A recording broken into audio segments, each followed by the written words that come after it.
শুভ দুপুর বন্ধুরা, চলে এলাম একটা ছোট্ট মিনি ব্লগ নিয়ে। চলুন দেখি।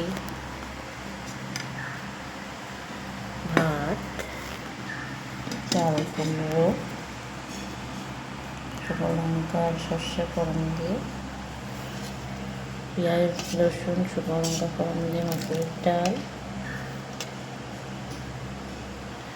কাতলা মাছ দিয়ে কাটি দিয়ে, আলু দিয়ে, কাঁচা লঙ্কা কালো জিরে ফোড়ন আর জিরের গুঁড়ো দিয়ে মাছের ঝোল।